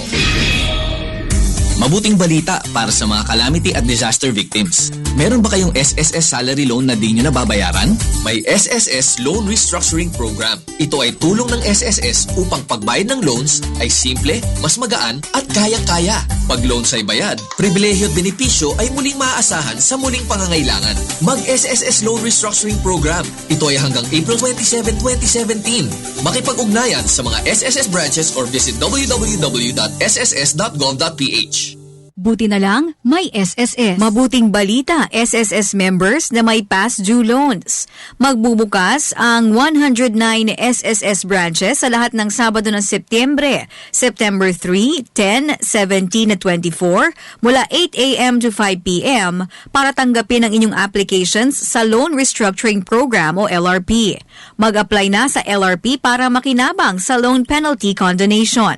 Para sa iba pang detalye, bisitahin ang www.sss.gov.ph or mag-email sa member_relations@sss.gov.ph o tumawag sa SSS Call Center sa 920-6446 hanggang 55. Ipinakikilala, Adele Ashitaba Tea with Calcone ay mula sa piling-piling dahon, tangkay at ugat ng Ashitaba. Adele Ashitaba Tea with Calcone. It aids in regulating blood sugar, helps weight loss, cleans the colon, and manages constipation. Promotes healthy detoxification of the liver and kidneys. My name is Lilia Bosch. I'm 58 years old. I had a recurrence of malignancy on my left breast. Mom Adela gave me the Calcone, and that Calcone, I took it for 2 weeks. And when I go back to States, I had mammogram, and my doctor sent me a letter, congratulations, because you don't have cancer. Ang Adele Ashitaba Tea with Calcone ay FDA approved as food supplement. Mabibili sa Landmark Supermarket sa Trinoma at Makati. EDSA Garden House, Quezon Memorial Circle Garden o tumawag sa 0915-920-8368. Adele Ashitaba Tea with Calcone ay hindi gamot at hindi dapat gamiting panggamot. Adele Ashitaba Tea with Calcone ay pinagmamalaking produktong Pilipino. DWWW 774. News, commentaries, opinions, public service. The total entertainment package. DWWW 774. Your ultimate AM radio. At ngayon, narito ang Talk to My Lawyer. Kasama si Attorney Mark Tolentino at Jackie Maestrado. Tayo po ay nagbabalik sa ating palatuntunang Talk to My Lawyer. At ngayon, merong i-share, ibabahagi sa atin si Professor Michael, no? Something to do doon sa salita ng taon. Meron palang ganun. May ganun tayong ginagawa. Ito po ay proyekto ng Filipinas Institute of Translation, isang samahan ng mga nagtataguyod ng wikang pambansa at kulturang Filipino. At sinimulan ito noong 2004 pa. 2004. At ang layunin nito ay pag-aralan yung umiiral na lingua franca ng Pilipinas, yung ating wikang pambansang ginagamit. At dito, tinitingnan namin ano yung mga nagiging gamiting salita sa isang taon o 2 taon na saklaw. At pinag-aaralan kung bakit gamitin yung salita at anong implikasyon nito sa ating buhay sa lipunan ng Filipino. At makikita mo, pag pinag-aralan nito, hindi lamang ito wika, kundi ito'y sasalamin mismo sa kultura at yung kasaysayan ng panahon. Halimbawa, noong 2004 na nag-umpisa kami, ay election yun election period yun Ang naging salita ng taon noon, canvas. Oh, canvas. Di ba? Kasi election period siya at yung canvas naging paboritong bigkasin ng mga tao dahil sa usapin ng mga pagpandaraya at kung ano-ano pa. Kasi wala pa tayong tawag doon, yung machine automated. Canvas pa talaga noon. At nakita mo naman ang picture noon, di ba? Yung mga teacher, yakap-yakap nila yung kanilang ballot box. Di ba?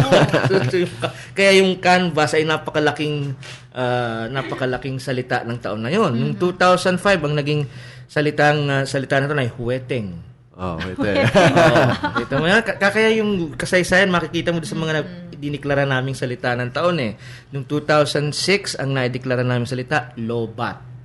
Ayan na. Nagaling dun sa battery law. Oh, yes. So, pero nakita mo, naging dahil sa cellphone natin at kung ano pang mga gadgets na ginagamit natin, yung battery law ay pumasok sa ating bokabularyo. At napaikli natin yung battery law na naging low-bat siya. At pagkaraan, hindi na lamang ito tungkol sa mga gadgets natin. Pagka sinabi mo ng, medyo pagod na ako hindi na ako sasama, low-bat na kasi ako Yung energy. Kita mo, nagkaroon ng sariling gamit para sa atin na labas dun sa gamit nito originally. Kaya sabi ko nga, naaangkin natin yung salita. Kahit English ito, pero na-convert na natin ito sa pagiging Filipino. Lobat. So, yung sumunod na taon noon, 2007, ang naging salita na taon, miss call. Missed call. Kasi yung missed call, talaga naman, missed call. Di ba? Ay pag nag-missed call, parang sasabihin ng isang Amerikano niya na, I was calling you last night, but you failed to answer my call. You missed my call. Di ba? Ganyan yan. Sa atin, hindi na gano'n ang missed call Para sabihin, attorney, dadaanan kita sa office mo, susunduin kita ha. Pag malapit na ako sa building nyo, magmi-miss call ako. Baba ka na ha. Di ba? Kaya naman, may bago akong ringtone ng ganda, i-miss call kita para i-miss call mo ako para marinig ko. O marinig mo. Di ba ganon? So, ibig sabihin, yung miss call at inangkin nating salita mula sa missed call at pag inangkin natin, binabago rin natin ang bye-bye. Sinusunod natin sa spelling na Filipino. Kaya yung miss call ay M-I-S-K-O-L. Hindi na siya yung missed call na medyo mahaba English, di ba? O pagkaraan, noong 2000, sumunod kasi noon, naging every 2 years na kami. Ang sumunod na salita ng taon, Jejemon. Jejemon, no. Uso yung Jejemon. Ano pong ibig sabihin ng Jejemon? Ayan. Ayan, isang medyo old school.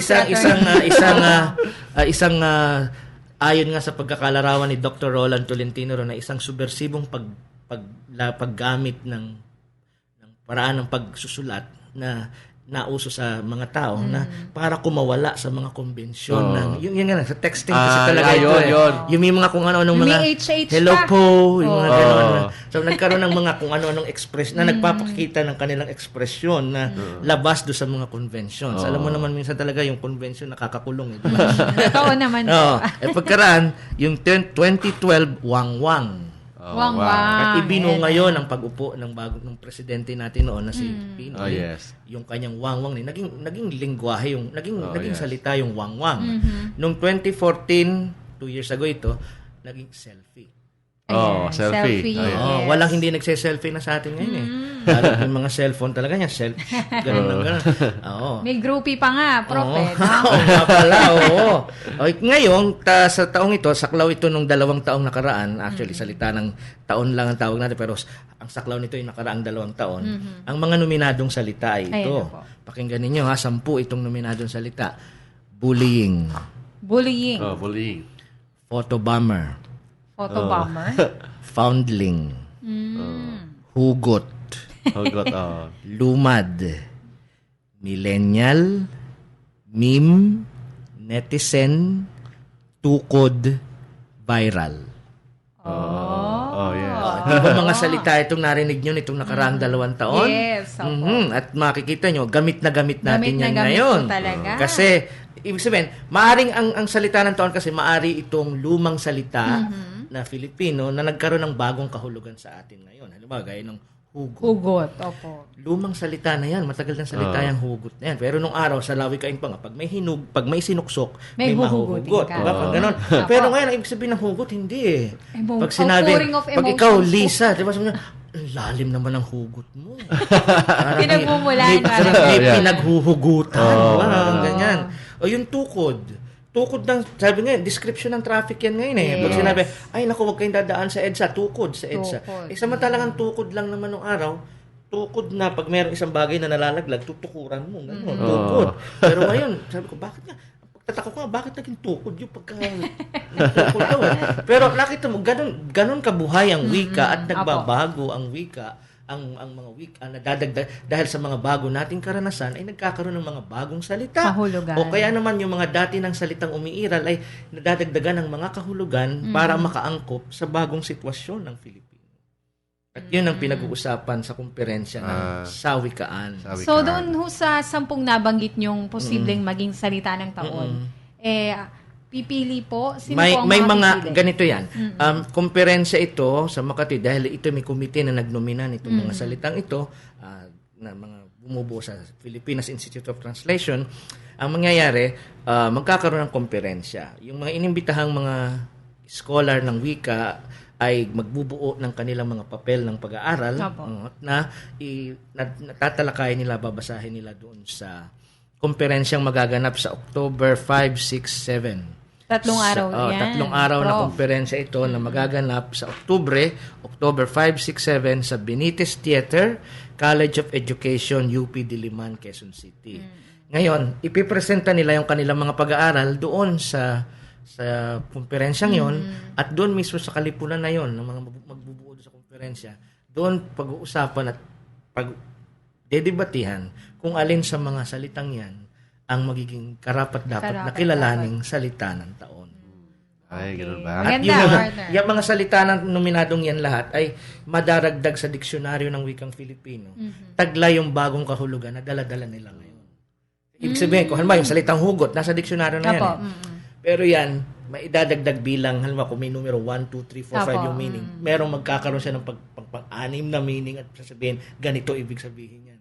Para mariribisa ang diksyonaryo ng ating wikang pambansa para maipasok ang mga bagong kahulugan batay sa mga bagong karanasan ng Pilipino. Ay, ganun ba? Dami na tinatutunan ngayon. Yung mga hugot, ano ba yun? Yung mga... Tukod. Ito yung viral nga, di ba? Viral. Viral. Pag sinabi, huwag kang magsalita na ganyan, baka maging viral yan. Kita mo? Di ba, Prof, yun ang gusto para maging viral, para maging sikat? Kaya nga, pag may nagsalita ng isang bagay, nahuli ng media, viral na. Nakakalat na agad yun. Kaya napakaganda nung ganung mga development sa wika natin. At lahat ito ay nakapaloob na sa wikang Filipino. Okay, sige. Tayo po muna ay mag-i-station break at sa ating pagbabalik. Ayan. Prof, pumayag ka na kanina. Ano yung gagawin? Tutulak ha? Balagtasan. Balagtasan or balak in Bisaya. Balak in Bisaya. So, magbibigay siya ng balak. Magbibigay din siya ng balagtasan. Balagtasan pala ito. Balagtasan. Magbabalik po ang ating palatuntunan. Talk to my lawyer. WWW 774. Magandang balita! Nandito na sa Pilipinas ang the original Triple H Ashitaba Herbal Capsule, the longevity herb of Japan. Ako si Priscilla Talibong. Nagpalit sa Ashitaba kay gipainom na ko sa kumbana nga na-stroke. Mga unom na katuig gikan sa pagka-stroke. Umanya ginom sa usa ka carton nga Ashitaba. Nakita na ko nga makasulti na siya. Daghang salamat sa Ashitaba. Triple H Ashitaba is BFAD approved and halal certified. Mabibili sa Mercury Drug and all drugstores nationwide. Mga igsuon, ang the original Triple H Ashitaba Capsule mapalit sa tanang butika. Pag Ashitaba, garantisado ka sa the original Triple H Ashitaba Capsule. Wala na ilain pa. Traffic na naman. Sana makaboundary. Kayang-kaya mo yan. Mukhang maghapong pukpukan to Kayang-kaya mo yan. First time ko sa Maynila. Kayanin ko kaya? Kayang-kaya mo yan. Sa bawat hamon ng buhay, kayang-kaya mo yan. Kasama mo ang Gin Kapitan. May sarap at hagod na kayang-kaya mo. Para sa pag-angat sa buhay. Para sa pag-asenso sa trabaho. Para sa pangarap na hinahangad. Kayang-kaya mo yan. Basta may Gin Kapitan, kayang-kaya. Kayang-kaya talaga ang bawat hamon. Kasama ang Gin Kapitan. May sarap at hagod na kayang-kaya. Drink responsibly. Kayang-kaya. Basta Floorwax, Starwax. Abay, misis, ating pag-usapan Floorwax na pinagkakatiwalaan. Starwax, kintabay to the max. May waterproof formula, kaya mabuhusan man ang tubig, kintab pa rin ang sahig. Starwax, kintabay to the max. Isang punas lang kitab agad sa Starwax. Kaya si misis ang saya to the max. Starwax, kintabay to the max. Hindi pa amoy gaas. Starwax, kintab ay to the max. Sa presyong Nax. Starwax Floor Wax. Gawa ng ACS Manufacturing Corporation. ISO certified. World-class quality. ACS. Basta Floorwax, Starwax. Libre! Libre! Libre! May libre pa ba ngayon? Libreng konsultasyon sa Himpapawid? Oo naman. Kasama inyong doktor ng bayan, ang inyong lingkod, Dr. Jaime Galvestan. At your service kasama si Doc, ako naman po ang inyong nurse broadcaster, Natalie David. Samahan ninyo kami, Lunes hanggang Sabado sa Doctor's Orders. Tandaan, ang kalusugan ay higit pa sa anumang yaman. Doctor's Orders. Lunes hanggang Biyernes, alas 8:30 ng umaga. At tuwing Sabado, alas 7:30 ng umaga sa DWWW 774. Your ultimate AM radio. At ngayon, narito ang Talk to My Lawyer. Kasama si Attorney Mark Tolentino at Jackie Maestrado. Tayo po ay nagbabalik sa ating palatuntunang Talk to my lawyer. Ayan na, partner. So, any activities po na... Yun nga. Una, kailangan i-promote ko ito. Kung sa mga interesado po na dumalo dito sa Sawikaan Conference, Pambansang Komperensyang Sawikaan, sa October 5, 6, 7, Benitez Theater, College of Education, UP Diliman, Quezon City. Para po sa inyong iba pang informasyon, pwede po kayong pumunta sa Sawikaan page sa Facebook. O kaya naman po sa internet, pwede nyo hanapin yung www, yung fit.org.ph fit.org.ph para po makita nyo yung mga impormasyon, pati na ho yung mga forms na kailangang i-fill out, at pati na yung mga, kung kayo po ay guro ng Filipino at kailangan ninyo ng pahintulot mula sa inyong eskwelahan, meron pong DepEd Advisory. Kung kayo na may profesor sa kolehiyo, meron pong CHED memo na pwede ninyong i-download doon para magamit ko sa pagpapaalam, para makadalo kayo sa aming komperensya. Okay. Sige. So, bago natin bitawan si Professor, sabi nga natin, patutulain natin siya. Pero before that, ito po, paalala ko, meron tayong maagang treat sa inyo, ang ating himpilan, DWWW774, dito po sa programang Talk to My Lawyer. Kami ho ay magbibigay ng regalo at sasagutin nyo lamang po ang ating katanungan na ano ba ang national language ng Pilipinas. Yes. Ipadala po ang inyong sagot sa 0929-321-8738. At bago ho tayo matapos ay sasabihin ho natin kung sino yung nanalo. Then sa text, kailangan ilagay yung pangalan, then location.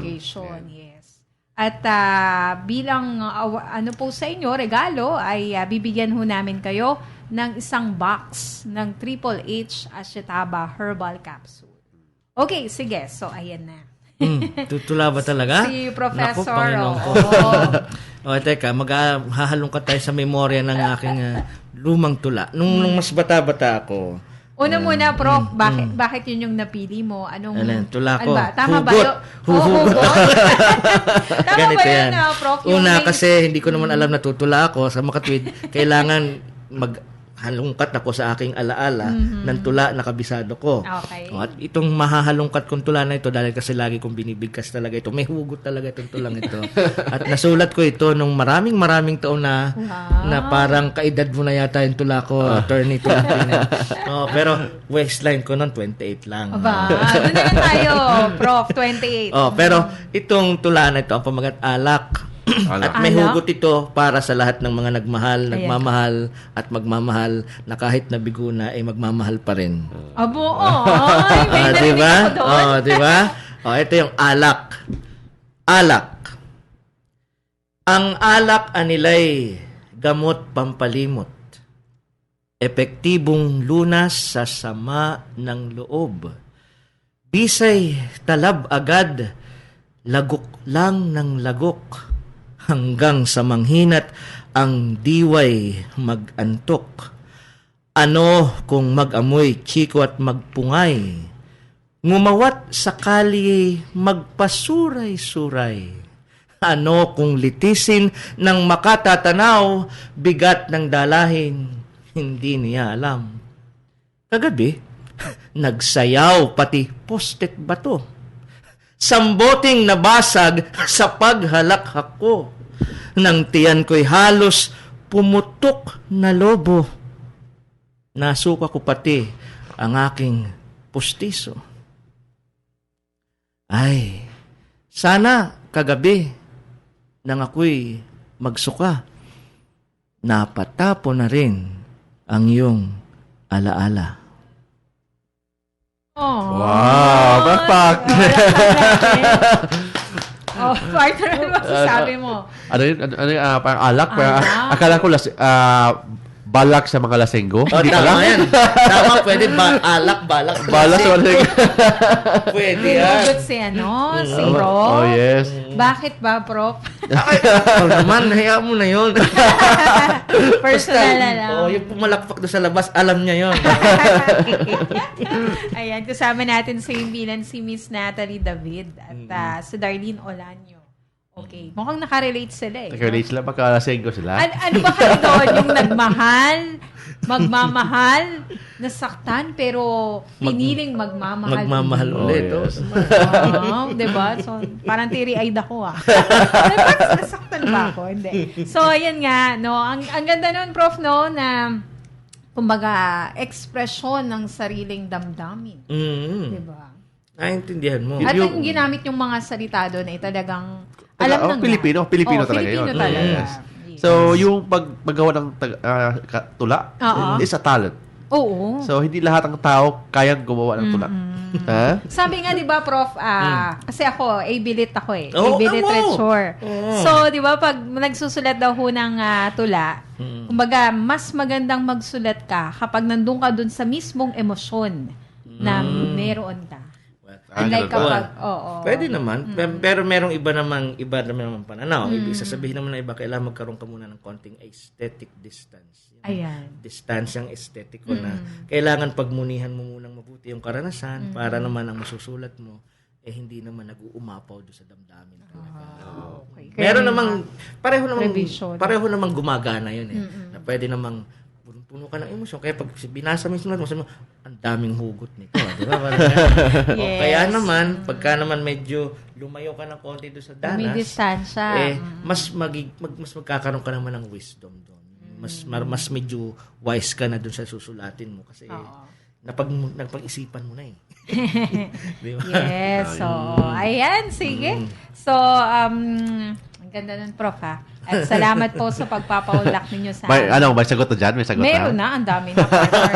Okay. So, sige. Pili na tayo ng ating winner at ang ating napili dahil madaming nagpapadala. Ito, first come, first serve. Sino na una? First come, first serve. Ayan. So, babalikan natin. Ito. Ang kanyang sagot ay Filipino. At siya ay si Ma'am Maria Consuelo Eliseo ng Aguinaldo Highway, Panapaan 6, Bacoor City, Cavite. Oh, yes. So, hello. Congratulations po sa inyo. Tama po yung inyong naging sagot. Okay, so paano natin ipadala yun? Tayo na ang bahala. Papadala na lang. Hihintayin nyo na lang po yung inyong package. Oh, yes. Yes. So, last parting message po, Prof. Maraming salamat po sa pagkakataong na ibigay sa akin dito sa Palatuntunan. Talk to my lawyer. Talk to my lawyer, kay Attorney Tolentino at kay Jackie. Maraming salamat sa inyo para maihayag natin sa ating sambayanan ang magaganap na kumperensya na Sawikaan 2016. October 5, 6 and 7. Kung hindi man po kayo makapagparehistro online, ay pwede kayong mag-walk-in na lang doon. Punta na lamang po kayo roon alas 8 ng umaga po para makapagparehistro kayo dahil yung buong programa po mag-uumpisa ng alas 9. At salamat din sa inyo sapagkat tinalakay ninyo ang usapin ng wikang pambansa, kung ano nga ba ito, at sana magmarka na sa isip ng ating mga mamamayan na hindi na lamang Tagalog yung wikang pambansa ng Pilipinas. Kaya lagi sinasabi ko sa mga estudyante ko, wag mo nang Tagalogin, Filipinuhin mo na. Kapag sinabi kong Filipinuhin mo, ang ibig sabihin nun, kung Bisaya ka at may hindi ka masabi sa Filipino, wag mong problemahin yun kasi yung wika mo, Filipino rin naman eh. Lahat ng wika natin sa Pilipinas ay Filipino. Philippine languages lahat yan, mga wikang Filipino lahat yan. Ngayon, ibig sabihin ko, kung Cebuano ka, gamitin mo yung salitang Cebuano. Ipaliwanag mo na sa amin kung ano ibig sabihin ng salita na yon at magagamit mo na yan sa pangungusap. Kaya pwede namin, yung mingaw, gustong-gusto ko yan. Yung namimingaw, di ba? Namimiss. Tinan mo, lahat tayo ang gamit natin, namimiss. English yun eh. Namimingaw? Tama po ba? Yun, namimingaw. Sa Bisaya, mingaw. Mingaw. Yung mingaw na yun, pag sinabi, paano ang sentence mo sa I miss you, di ba? Hindi, may kanta ko dyan. May kanta ka. May kanta. Naglalabasan na ng Usahay. Ayan, alam natin yan. Attorney. Usahay. Nagadamgo ako. Na ikaw ako. Nagahiguma ay. Ngano damgohon ko ikaw. Damguhon sa kanunay, di akong kamingaw. Ay nakikinig sa ating musical program. Hindi harana yung programa natin. Talk to my lawyer, music Pero program. alam mo yung para makita mo yung proximity, yung lapit ng Cebuano sa Philippines, sa Tagalog. Diba? Usahay, nagadamgo ako, kung minsan nangangarap ako, na ikaw ako, na ikaw at ako, nagahigugmaan, ay nagmamahalan. Nakita mo kung gaano kalapit? Lapit po. Ngano, bakit damguhon ko ikaw, na pangarap ko ikaw. Damguhon sa kanunay, sa akong kamingaw, pangarap sa tuwina, sa pangungulila. Diba? Usahay, nagamahay ako, kung minsan nagsisisi ako. Ngano nabuhi pa, bakit nabuhay pa? Ang kalibutan sa daigdigan, ngano gitiaw-tiawan, bakit di paniwalaan ang gugma ko kanimo da na ang aking pag-ibig sa'yo lamang. Ay, diba, partner? Subukin mo i-translate sa English yun, yung makakanta. Malayo. Mahirap. Okay. Tayo na natin. Oo nga. Prof, sa susunod, siguro kapag nakapili na kayo ng salita ng taon, welcome na welcome po kayo. Ay, sige, please. Maraming salamat. Yes. Then, by the way, sa mga listeners natin, pag may problema kayo sa batas, you can visit po my website sa www.marktolentinolow.com o sa Facebook page po natin. Please like and message sa facebook.com/marktolentinolow. Then, please call me within Metro Manila, 209-6203, or please text for meeting appointments sa 0917-329-5353. Okay, so salamat po sa inyong pagsama sa amin hanggang 7:30 ho ng umaga, 6 to 7:30 po ang Talk to My Lawyer. Kami po ang inyong partner sa batas. Attorney Mark Tolentino. At ako po si Jackie Maestrado, ang inyong abogado. At Maestrado. Sa palatuntunang Talk to My Lawyer. Susunod na po ang programang Doctor's Orders kasama si Dr. Jaime Galvestan at nurse broadcaster Natalie David. At dito nagtatapos ang usapang legal sa araw na ito. Kasama si Attorney Mark Tolentino at Jackie Maestrado. Hanggang sa susunod na Sabado. Talk to My Lawyer. Maraming salamat po. Ang ating Philippine Standard Time, 29 na minuto bago sumapit ang ikawalo ng umaga. Ang oras ay hatid sa inyo ng ACS Manufacturing Corporation. Lorna Tolentino po. And versus branded medicines, sa Watson's Generics ako. What's the difference? Watson's has high-quality standards, up to 80% pa on savings. Galing, di ba? I switched to Watson's Generics and saved. Get quality medicines with savings up to 80% off with Watson's Generics. Switch to Watson's Generics and save. Ako po si Edu Bansalo. And versus other pharmacies generics, Watson's Generics ako. What's the difference? Expertise claimed only by Watson's. With over 170 years of pharmacy experience. Kaya ako, I switched to Watson's Generics and saved. Get quality medicines with savings up to 80% off with Watson's Generics. Switch to Watson's Generics and save. Though the years have passed, the beautiful memories we share will echo through the years. As we look back and listen to our favorite songs, we will always have these moments to remember. Ito po si DJ Mau. Samahan niyo ako tuwing linggo para sa inyong mga paboritong awitin. Moments to remember. Tuwing linggo, 6:05 ng gabi. Dito sa WWW 774, your alternate AM radio. Libre! Libre! Libre! May libre pa ba ngayon? Oo naman, libreng konsultasyon sa Himpapawid kasama ang tanging tambalan na doktor at nurse sa radyo, ang doktor ng bayan at dating Health Secretary Dr. Jaime Galvestan at si nurse broadcaster Natalie David. Doctor's Orders, Lunes hanggang Sabado dito sa DWWW 774, your ultimate AM radio. At ngayon, narito ang inyong doktor ng bayan, Dr. Jaime Galvestan at nurse broadcaster Natalie David. Good morning, Philippines! Good morning! Magandang umaga po sa magandang Sabado. 7:30 po pag Sabado po tayo. Good morning. Welcome to Doctor's Orders. At kami po rito punong-puno ng tuwa, saya at galak dahil sa aming mga regalong natanggap mula sa ating panauhin. Good morning, Natalie. Good morning, Doc. Good morning din sa ating mga listeners. Naku, napakaganda ng panimula ng ating araw. Meron tayong mga nakasama sa Talk to My Lawyer na Makata. Oo. Nanumbalik ang aking pagmamahal sa wikang aking sinilangan. Ayan, magandang umaga po sa inyong lahat. Luzon, Visayas, Mindanao. Of course, good day sa lahat po ng ating naikinig sa iba't ibang parte po ng ating mundo. Kayo po'y nakatutok na sa Doctor's Orders. At siyempre, ating Makata, laging nakaabang. Nasi-imbitay rin natin sana si Lou Vidal. Oo. Ayan, timo sinundan niya agad yun. Lou, thank you. Kasi one of these days, you should be our guest. Na? Yes. Magbasa at matuto. Uunlad ng totoo ang buong buhay mo sa mundo. O, say mo, di ba? Tagalog. Sorry, ang buhay mo sa mundo. Sinunod si Prof. Oo, si Professor ang ating guest. Okay. Yes, thank you so much, Lou Vidal. And always, siyempre, sa Merly Ching. Okay, at ako'y nakikisa kay Merly Ching dahil nagkaroon ng sakuna ang kanyang anak sa Boracay. Sa parasailing, bumagsak at nakaladkad.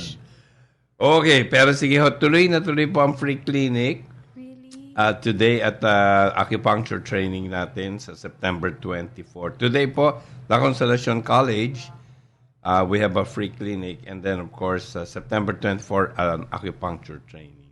I'd like you to ask your prayers for Chika, the daughter of Merly Ching, and Merly is now on her way to Katiklan in Panay Hospital. Really? No? Oo. Last time pa naman nakapag-parasail ako. It's really hard. Oo. Nasa ICU. Ayan, Chika, Ching, I pray for you and I wish you are in good health and God will restore your health. So ngayon po, we're very, very fortunate this morning to have again once more our once a year. Is it once a year visitor or twice a year? Yes, 3 times a year. But on this station, we'd like to welcome Dr. Shaji Kudiyat from Bangalore City, India. Yeah, okay. Salamat po. South India po. Welcome, Dr. Shaji. Good morning. Good morning. And yes, thank you. Thank you so much for taking time with us for this 1-hour broadcast. Natalie, your greetings, Dr. Shaji. Good morning, Doc. Good morning. And of course, this is going to be a good topic. Magandang paksa natin ngayon dahil, Doc, I think next month would be Cancer Awareness Month, ano? That would be October. And breast cancer awareness. Breast cancer awareness. And pag-uusapan natin ang tungkol nga din dito sa cancer, and we will not stop to share to our listeners ang mga paraan or ways how to treat, or even with Dr. Shaji, he's gonna share to us right now, is how to kill cancer. Kill. Wow, that's the word of the president. And now Shaji is also using it. This time for a totally different purpose. What is to kill? So you can now call us. Itawag lamang po inyong mga concerns sa 661-8464 at sa 661-8466. Ang aming text line ay 0929-321-8738. Yan po ang aming hotline at text line na pwede nyo pong tawagan or i-text. Syempre, pwede nyo rin pong i-include dyan if I think you're going chemotherapy, and include nyo rin po kung kayo po ay nakalabas na rin po sa ospital. All the information that you need to ask, i-include nyo lang din po sa inyong tawag or sa inyong text. If you're outside the Philippines at nasa ibang bansa, you can log on to our official website, www.774dww.ph PH. Pag kinlik nyo po yung button, dun lang po sa upper left ng screen, you can listen to us live. And of course, for all of your questions, pwede rin po kayo mag-message sa aking Facebook page, facebook.com/NathalieDavid774. Yes, of course. So, Saji, when you now use the word kill, that's an interesting word nowadays. It's a war against cancer. Since June 30 of the 2016. Yes, please, Saji, a little bit of elaboration. Yeah, we kill cancer. We kill cancer, one of the most dreadful diseases of our times. And we kill cancer most especially by understanding and explaining how cancer develops. And in order to understand how cancer develops, we are introducing a new scientific hypothesis called dynamic science that scientifically explains how mind, vital force, and DNA that regulate the cell multiplication are interconnected. Traditionally, we believe mind, soul, or vital force and body are interconnected. But the present science fails to understand how this interrelationship functions because there is a limitation for the science, because the science is material science which look only into the physical plane. So the entire scientific researches takes place today are limited to the physical plane or physical body alone. But physical body is only one component of our existence. The physical body is kept alive by the influence, involvement and impact of dynamic or energy level components connected or associated with the physical body which keep the physical body alive, which are mind and the vital force or soul in ordinary man's time. So these components are not at all scientifically incorporated into the research studies conducting all over the world today. The entire research studies are meant to find out a product which the investor can bring to the market and sell and make money out of it. So the truth of the matter is not investigated through the present scientific researches because the science itself is limited, inadequate and inefficient or insufficient to conduct a complete study on a living organism because the dynamic components connected to the physical body to make and keep the physical body alive are never incorporated into the scientific researches. So in our studies, we incorporate how mind, vital force and DNA that regulate the physical body are interconnected, and our research studies are guided by the principles and hypotheses of dynamic science. Ayan naman, sige. Bibigyan ng konti liwanag din natin sa wikang Pilipino. Ayun, ano yung naunawaan natin? Yes, ang nabanggit po ni Dr. Shaji, na ito pong, ang tingin din po kasi nila sa cancer ay hindi lamang po dun sa physical na nararamdaman or yung, kumbaga yung nagagawa din po ng cancer sa parte po ng katawan. Also, ang nabanggit po ni Dr. Shaji, ito po'y holistic. Kumbaga hindi lamang sa physical, kundi nasa isip din, nasa mind, and of course, it affects also the body. Marami din po siya nabanggit na tungkol din po sa mga researches. Ayan, at mamaya ihihimay-himayin natin yan. Dr. Shaji, you have mentioned this dynamic scientific approach. To all of our listeners, does this require medication?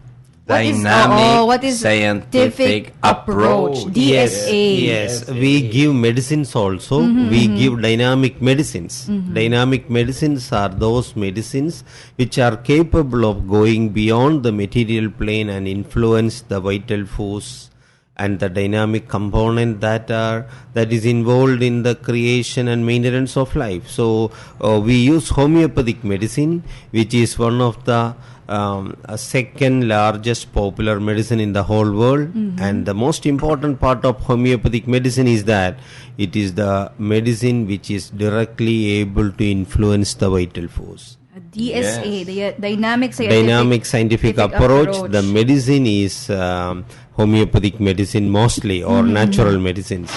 And we also apply judicious application of surgery whenever required. Oh, okay. So, Okay. the Now, DSA method... let us just explain further itong just a short explanation on homeopathy. Ayun po, binigyan po kami ng aklat dito.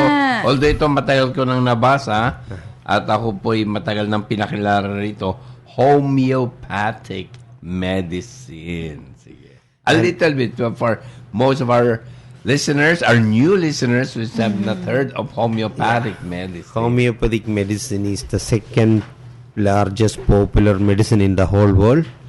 It was originated in Germany about more than 200 years ago. It was invented by a German physician, Christian Frederick Samuel Hahnemann. And the basic principle of homeopathy is similia similibus curantur, or likes cures likes. Like, kaya homeo. Pati. Yung tawag po sa modern medicine, ngayon, allopathy. Allopathy. Yung tinatanggal, nilalabanan. Yung homeopathy naman, like cures like. Kung anong hugis, siya rin gumagaling nito. Kung ano ang ninanais, siya rin po ang nakakagamot. This is a good book. I'm actually reading it. Trying to So, ang homeopathy po, just to announce to all our listeners, no, ay kinikilala na ng PTAC, ng Philippine Institute for Traditional Alternative Healthcare. Marami na rin pong mga homeopathic doctors in the Philippines. Pero ngayon po ay, pag sinabing kinikilala na, ay ito po ay bibigyan na ng mga lisensya ang mga homeopathic doctors po natin dito.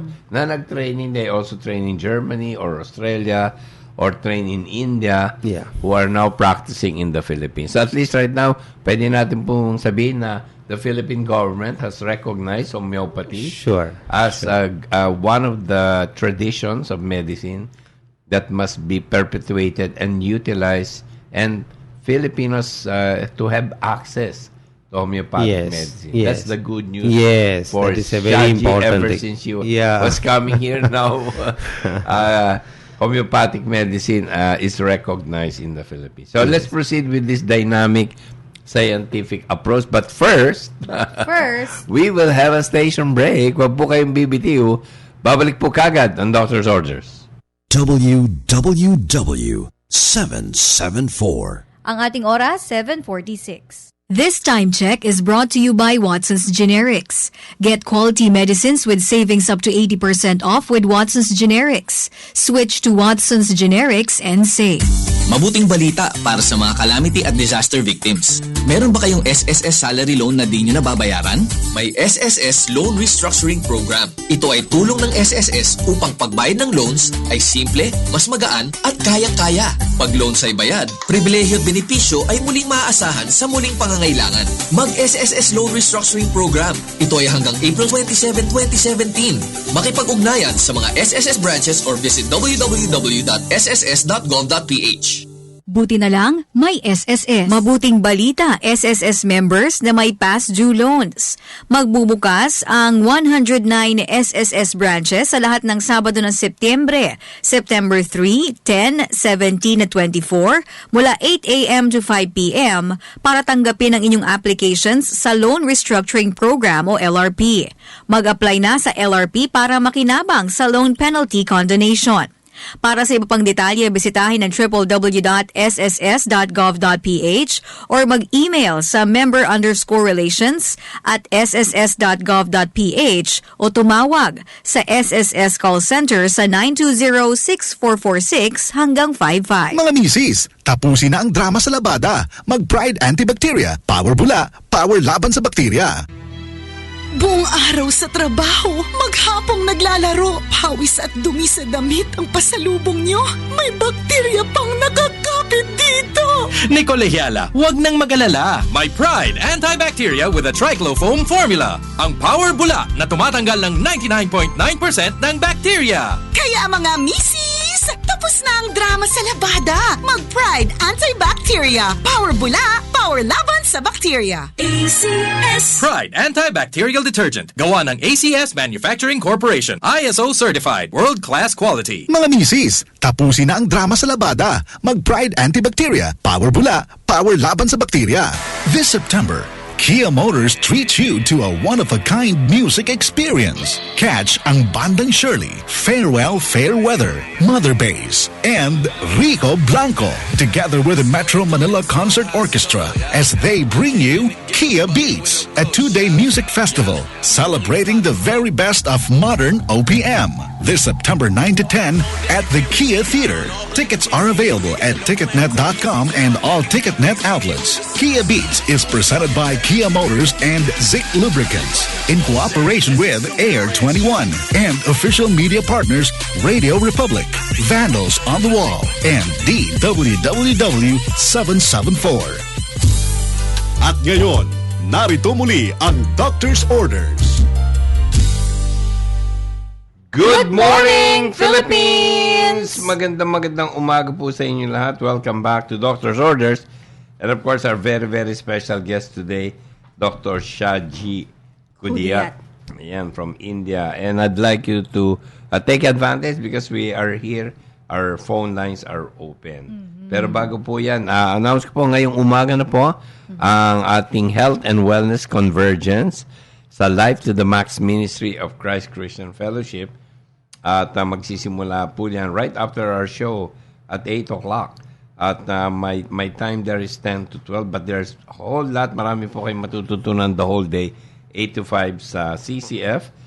Yan po ay sa Ortigas Avenue, corner C5 near Chendesitas. Diretso lang po kayo ron. Magdala lang po kayo ng 300 pesos for the whole day seminar. Yan. At siyempre, babasahin ko nitong kay Aleta na pinadala sa atin po. They shall bear fruit in old age. They shall be fresh and flourishing to declare that the Lord is upright. For the Psalm 92:14. Thank you so much, Aleta. At alam ko, Aleta wants to read the book on homeopathy. As long as she promises the book. I was telling that the book goes to her. And to Nestor at the heart of Alitagtag, magandang umaga po. Si Sid Panganiban ng PhilHealth, isang magandang umaga. Roger Santos, Felix Ngohong, Jim Mateo, and Nanding. Yes, we will have our sessions October 1. Ayan. MJ Legaspi, Carlita Susana, and Amy Navarro. Good morning to all of you. Okay, so Natalie, yung follow-up question mo with Dr. Shaji. Yes. Actually, Doc, meron ako ding copy nung, kumbaga, ito yung pahapyaw nung ano po ang kanilang assignments. Buod. Oo, ayan. Ang nakalagay dito, may mga advantages daw po. Ang dynamic scientific approach. Yung napag-uusapan din po natin kanina. Ayan, and then we'll ask Doc Shaji, Doc, what are the advantages of dynamic scientific approach or what you call the DSA? Advantages are primarily it is 100% natural. There is no side effect for the treatment. And because almost all cancer treatment of the mainstream treatments are with the side effect. And also our DSA treatment will never destroy or distract or reduce your immunity. Because that is another problem that the modern medicine treatments or the common treatments face today. The treatments are for the destruction of the tumor or removal of the tumor, and mostly for the treatments given for the destruction of the tumor are destroying the immunity also. So that immunity destruction is actually helping or supporting or allowing the spread of the cancer throughout the body, because our lymph nodes are one of the important components or part of our immunity that collect the abnormally multiplying cells and gathering and destroying and preventing the spread of cancer.